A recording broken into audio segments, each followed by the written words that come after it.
मित्रांनो, तुम्ही final destinations बघितला असेल, तर त्या पिक्चरमध्ये काय होत असतं की अशा काही घटना घडत असतात, त्या घटनेमध्ये ठराविक लोक मारले जातात. पण अशाच घटना एका माणसाबद्दल रिअल लाईफमध्ये घडल्या आहेत असं जर मी तुम्हाला म्हटलं तर साहजिकच तुम्हाला नवल वाटेल. पण या सर्व घटनांमधून तो माणूस सुखरूपपणे बाहेर आलाय असं जर मी तुम्हाला म्हटलं तर तुम्हाला अजून नवल वाटेल.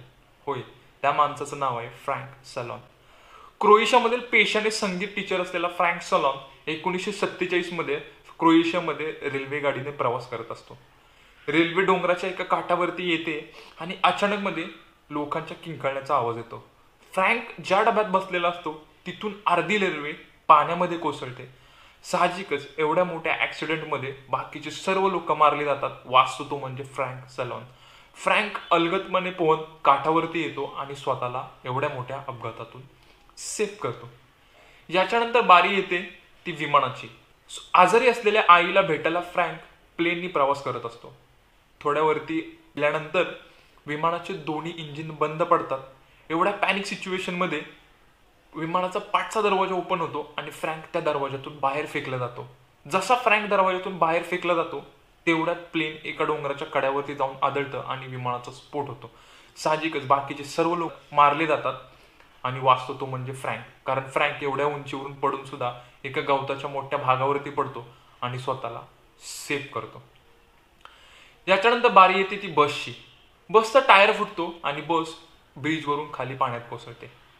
या अपघातात सुद्धा बाकीचे सर्व लोक मारले जातात. वाचतो तो म्हणजे फक्त फ्रँक सलॉन. त्याच्यानंतर बारी येते 1970ची.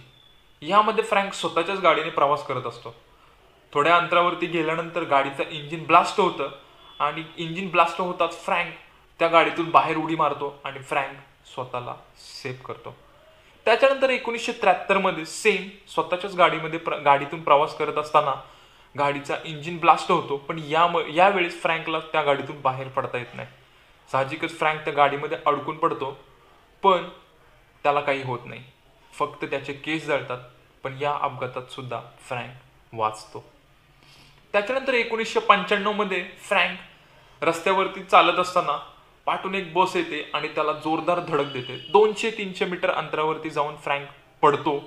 पण याही अपघातात फ्रँक वाचतो. फ्रँकचा फक्त हात फ्रॅक्चर होतो, पण फ्रँक याही अपघातात स्वतःला सेव्ह करतो. 1996 मध्ये फ्रँक स्वतःच्या गाडीने पिकनिकला जात असतो. अचानकपणे पुढून ट्रक येतो. फ्रँकचा गाडीचं संतुलन बिघडतो आणि 300 फूट खोल दरीत फ्रँकची गाडी कोसळते. पण यामध्ये सुद्धा फ्रँक अर्ध्यावरती गेल्यानंतर स्वतःचा गाडीतून बाहेर उडी मारतो आणि एका झाडाच्या साहाय्याने तिथे बसून राहतो. दुसऱ्या दिवशी तो रस्त्यावरती येऊन उभा राहतो आणि एवढ्या मोठ्या अपघातातून सुद्धा फ्रँक स्वतःला सेव्ह करतो. खरा टर्निंग पॉइंट येतो तो 2003 ला.